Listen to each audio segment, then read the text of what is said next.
Welcome to this week's edition of the Bronco Weekly Sports Wrap. I'm Cali Reis. And I'm Denzel Johnson. Well, our students finally made it back to Michigan campus to start fall quarter. So we had an amazing crowd this weekend at our women's soccer game. We did, and on behalf of the women's soccer team, I just want to say thank you to all the students and fans that came out and supported us. We played two top 25 teams in the nation and put up a good fight against them and couldn't have done it without your support, so thanks again for that. And we hope to see you at our game this Friday as we play Kansas at 7 o'clock and again on Sunday as we play Cal Poly at 1 p.m. Women's team is off to a great start this year. Our men's soccer started off the season a little bit slow, but they're starting to pick it up. Now they're on a 3-game heater. They just beat San Jose State and UC Irvine this past weekend. This upcoming weekend they'll play number 4 Cal to end their non-conference season.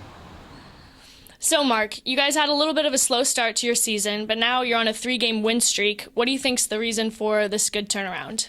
Yeah, our pre-conference schedule was full of difficult teams, teams that will be there around when the tournament comes around. So we kind of wanted to kind of set the pace at the beginning to see what we're up against for the rest of the season. Kind of our big turnaround was the Washington game and the Stanford game. After those games, we got back to the basics. We didn't try to do anything special. We each kind of focused on our individual goals rather than try to tackle win a national championship all in one big picture. So we kind of wanted to break the games down single-handedly and then go from there. So you have your last non-conference game coming up against number 4 Cal. How does the team feel going into this game?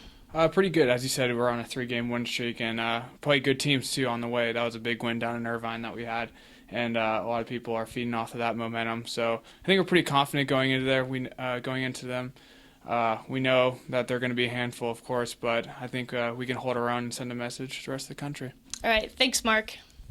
Well, women's golf found success at the Boise State Invitational, winning the team title by 7 strokes.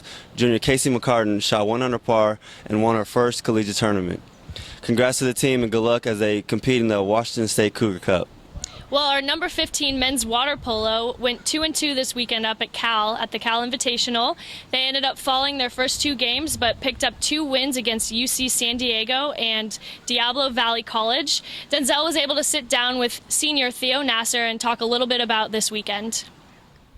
So Theo, you guys fell in your first 2 matches this weekend, came back on Sunday, bounced back and won 2 straight. How did the team feel about the performance this weekend?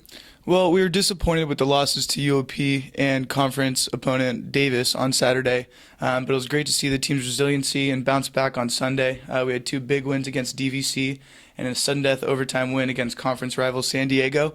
So it was great to see the team bounce back and definitely ended the weekend on a good note. That's good. Now that you're a 5th-year senior, what are you expecting out of this season? Really just growing and developing throughout the year. Our goal is to be playing our best water polo by the end of the season for our conference tournament. We have a lot of experience, a lot of depth this year, so really making sure we peak at the right time. The men will compete in the Sunbird Round Robin this weekend as they face Fresno Pacific, Occidental, and Redlands. Well, that's going to do it for this week's edition of Bronco Weekly Sports Wrap. Go Broncos!